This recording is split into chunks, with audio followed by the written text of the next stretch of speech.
Hey guys, so I hope that you had a wonderful week, and I'm looking forward to maybe seeing some of you next week at the McMiniman's Kennedy School.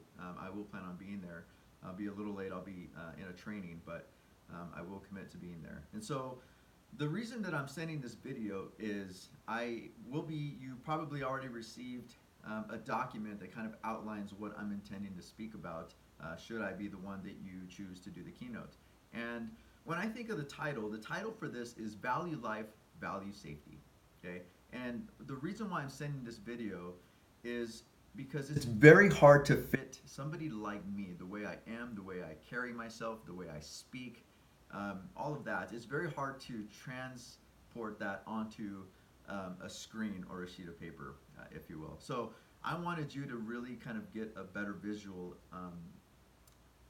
in accompaniment to the email that I send with the document that you read, to just share a little bit about where my heart and where my mind is when I think about value life, value safety.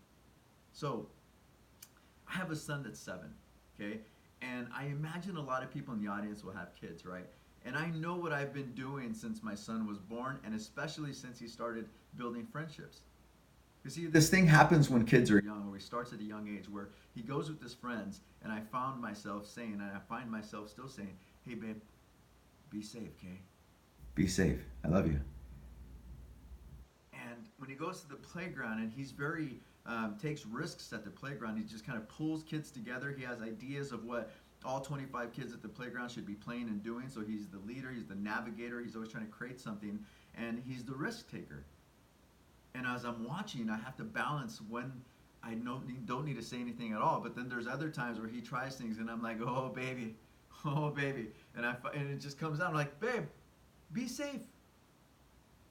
And see, my son's not at a driving age, but I know that maybe you have kids who are already at the driving stage, or are about to be, or recently were, and you hear parents do that. And maybe you've done that, where you look at kids with this deep intention, and you say, be safe. Okay, I love you. We'll see you in a little while.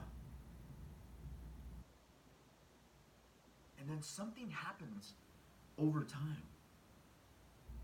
where the intention and the purpose of be safe begins to lose its where we go from saying, hey, be safe, okay, to just, all right, oh, you heading out, all right, be safe, be safe. It's just this very non-intentional, nonchalant thing.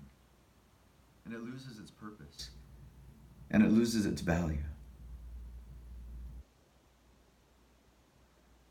It's almost as if we just don't understand why we do that. Why do we say, be safe? See, because what I think is, I think we're wanting to see that life again.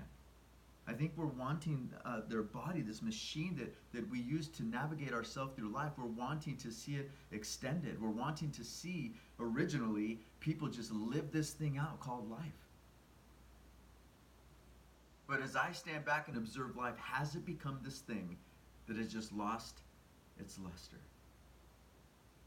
Where safety is something that gets brought up to the forefront simply when there's an accident or something goes wrong. It's more responsive. It's a reactive approach. And what I'm proposing through this message is, how do we take a step back where this approach to safety, as we view it in life, as we view it in our relationships, as we view it in our workplace, as leaders, as overseers of other people, where we take a step back and say, I've got to stand back and say, man, am I still valuing my life, my own personal life, the way I used to? How are the relationships in my life? How's my relationship with my daughter? When's the last time I've taken my significant other on a date? Because when we begin to examine our lives and how we put it at the forefront and how deeply meaningful our life is, then we can grasp again why preservation of our life is so meaningful. And when we can do that, and we can understand it to that depth in ourselves, then we can enter the workplace, then we can enter people that we oversee and get an understanding on how the preservation of their life matters. Not just when something goes wrong, but long before we even get there.